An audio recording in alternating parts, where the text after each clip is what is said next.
Thank you, Helen. I was delighted to be invited here today just to give a few sound bites. I'm one of these ordinary local people that Helen referred to before, so might not be that articulate, but I'll just give you a few words from my microcosm of the English economy.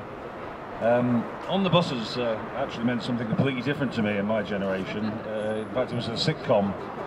But I have to say there's nothing particularly humorous about being here today, or indeed some of the matters we're going to be discussing.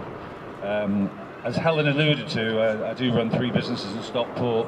I'm also chairman of Stockport Volleyball Club, and a parent with 2 children in the borough. And I just want to give you a brief insight as to some of the things that are being fed to me recently. Certainly, if you're looking at conversations that are being had with local businesses, a number of things are starting to be said. People are starting to feel the bite already.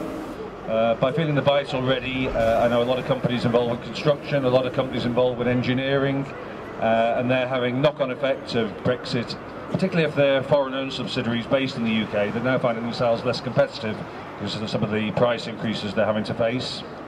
Another thing that we're getting a lot of feedback on is that there seems to be, because of the uncertainty, a fair bit of people sitting on their hands.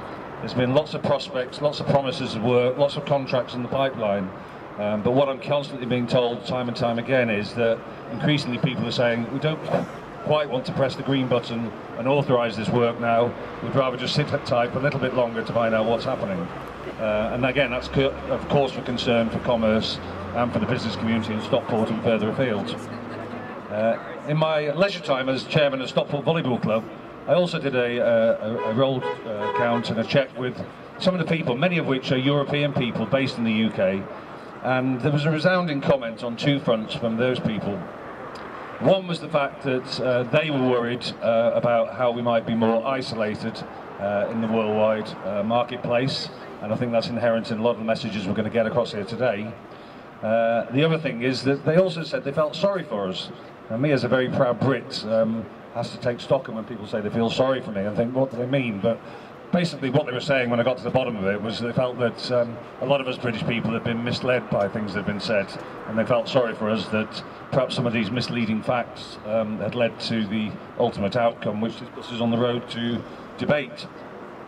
The final comment I'll make really is that as a man who's heavily involved in marketing, all I would say is that if I was ever involved personally on a campaign for one of my clients and I was led to believe things in terms of inaccurate information, misleading information, then I know for a fact I'll be dragged in front of either the Trading Standards or the Advertising Standards Authority.